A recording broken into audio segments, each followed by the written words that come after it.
কাউকে তোমার পৃথিবী বানানোর আগে 100 বার ভাবো। একটা মানুষ কখনোই কারো পৃথিবী হতে পারে না, হওয়া সম্ভব না। কখনো কি ভেবে দেখেছো এই পৃথিবীর পুরোটাই জল হলে তুমি ভেসে যেতে, পুরোটাই স্থল হলে তুমি তৃষ্ণায় মরে যেতে। সব কিছুতে ব্যালেন্স লাগে। শুধু চা পাতা দিয়ে চা হয় না, শুধু চিনি দিয়েও চা হয় না, দুটোই সমান পরিমিত লাগে।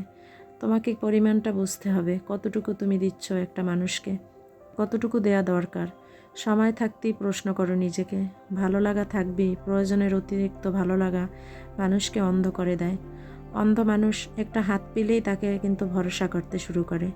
সে জানে না ওই হাতটা তাকে গন্তব্যে পৌঁছে দেবে নাকি মাঝপথে ছেড়ে চলে যাবে। অন্ধ মানুষগুলো বেশিরভাগ সময় হেরে যায়, ভুল কাউকে বিশ্বাস করে, তার উপর ভরসা করে নিঃশেষ হয়ে যায়। তাই চোখ থাকার পরেও অন্ধ হয়ে যেও না। এই পৃথিবী হেরে যাওয়া মানুষদের মনে রাখে না। কাউকে পুরো পৃথিবী বানিয়ে ফেলো না, কাউকে পুরো পৃথিবী দিয়েও ফেলো না। কাউকে এক আকাশ সমান ভালোবাসা দেবার আগে ভেবে নিও, এক আকাশের নিচে তারা গোনার স্বপ্ন দেখেছিলে যে মানুষটার সাথে, সেই মানুষটা থাকবে তো? হয়তো একদিন মানুষটা তোমার ওই আকাশটাও চুরি করে নিয়ে চলে যাবে। তোমার বুকের ভেতর জমে থাকা মেঘগুলো কিন্তু রয়ে যাবে তখনও। সেই মেঘ ঝরে পড়ে সমুদ্র সমান অশ্রু হবে।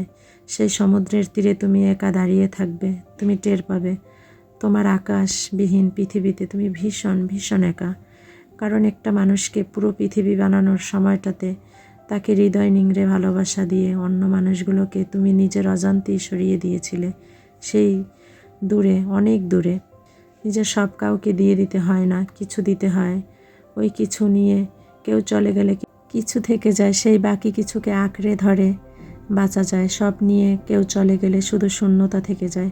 শূন্যতা আঁকড়ে ধরে বেঁচে থাকা যায় না, একদমই বেঁচে থাকা যায় না।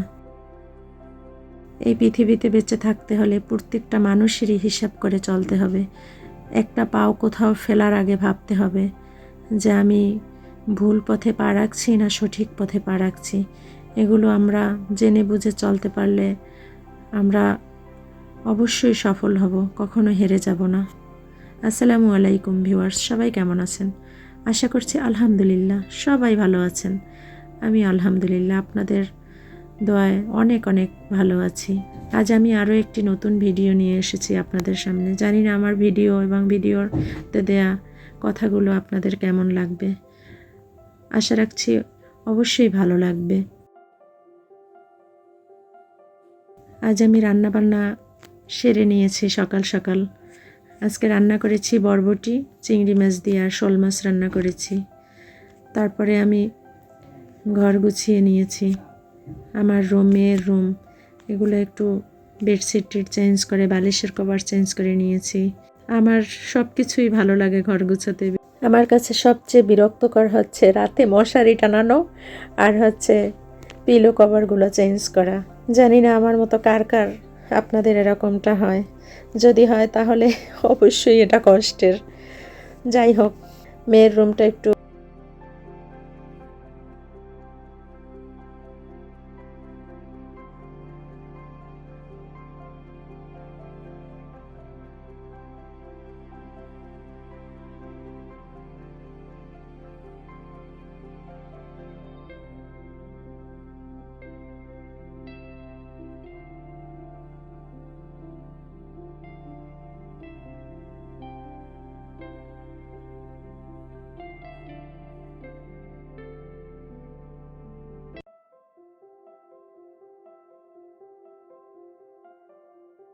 ভালো করে গুছিয়ে দিচ্ছি এবং ও ভার্সিটি থেকে এসে ব্যাগ ট্যাগ টেবিলের উপর এলোমেলো করে সব কিছু রেখে দেয়।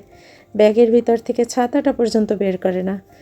এই যে সব কিছু গুছিয়ে দিচ্ছি। আর ঘর যদি সুন্দর পরিপাটি করে গোছানো সাজানো থাকে তাহলে মনের ভিতর কি যে একটা শান্তি অনুভূতি হয় যা কাউকে বলে বোঝানো যায় না। আর যদি সব কিছু সুন্দর থাকে কিন্তু আমার বিছনা বেডিং যদি এলোমেলো থাকে তাহলে মনে হয় কি আমার ঘরের সব অগোছালো, কিচ্ছু ভালো লাগে না। যতই অসুস্থ থাকি তারপরও উঠে এগুলো আমার করতেই হবে। এটা জানি না এটা কি, এটা হয়তো আমার কোনো একটা সমস্যা। আপনাদের এরকম সমস্যা আছে কিনা কমেন্ট করে জানাবেন। সব কিছু গুছানো থাকলে মনটা অন্যরকম ভালো থাকে। আর যদি অগোছালো এলোমেলো থাকে তাহলে মনে হয় কি যে আমি মনে হয় অসুস্থ।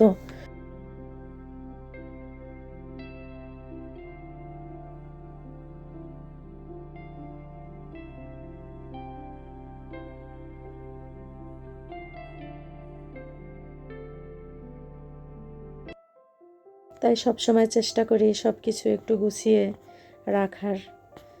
এবং আমার বাসায় তো মেহমান আছে একজনের পর একজন। তারপর আমাদের এই বিল্ডিংয়ের অন্যান্য ফ্ল্যাটের ভাবিরা তারা তো সব সময় আসে। তারা যদি এসে দেখে এলোমেলো ঘর তাহলে নিজের কাছেও খারাপ লাগে। তাই চেষ্টা করি সবসময় একটু পরিপেটি রাখার। যাও করি তাও আবার আবদুল্লার জন্য পারি না। ও তো প্রতিদিন যে কতবার বিছনা এলোমেলো করে, ও এলোমেলো করবে আর আমি গুছাবো। আর বিশেষ করে হচ্ছে আমার রুমটাই বেশি অগোছালো থাকে, কারণ আমার বেডরুমে টিভি লাগানো। ও সারাক্ষণ আমার খাটে থাকবে আর সব কিছু এলোমেলো করবে আর বারবার আমি গুছাবো। এই কি করার, বাচ্চা ছোট যাদের তাদের তো এরকমের অনেকেরই হয়। আবার অনেকের বাচ্চা আছে যে কিছু অগোছালো করে না, তারাও গুছিয়ে রাখে। কিন্তু আমার মেয়েটা এরকমেরই ছিল ছোটোবেলায়, কিন্তু আবদুল্লাহ একটু অন্যরকম হয়েছে। আর ছেলেরা তো বিশেষ করে দুষ্টুই হয়, এদের কথা আর বলতে হয় না।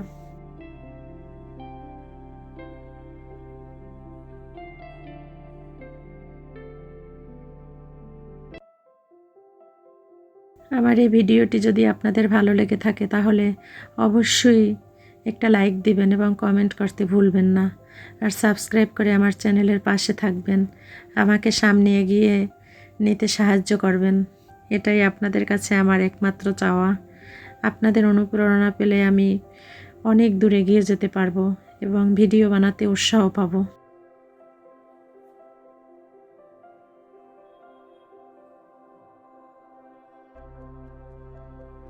ভিডিওর শুরুতে যে কথাগুলো বলেছি জানি না কারো যদি ভাবনার সাথে মিলে যায় তাহলে আমার এ কথাগুলো অবশ্যই ক্ষমা সুন্দর দৃষ্টিতে দেখবেন। এই যে আমি কাজের আপার দ্বারা অনেকগুলো কাপড় চোপড় বেডশিট এগুলো আর কি ধোয়াইছি, সেইগুলো আর কি পানি ঝরানোর জন্য ওয়াশিং মেশিনে দিয়ে দিচ্ছি। 13 মিনিটে স্পিনে দিয়ে দিচ্ছি, তাহলে পানিটা একেবারে ঝরে শুকনো হয়ে যাবে। প্রায় হালকা হালকা ভিজা থাকবে, একটু আর কি রশিতে মেলে দিলেই শুকিয়ে যাবে। তাই এগুলো ওয়াশিং মেশিনে দিয়ে দিচ্ছি।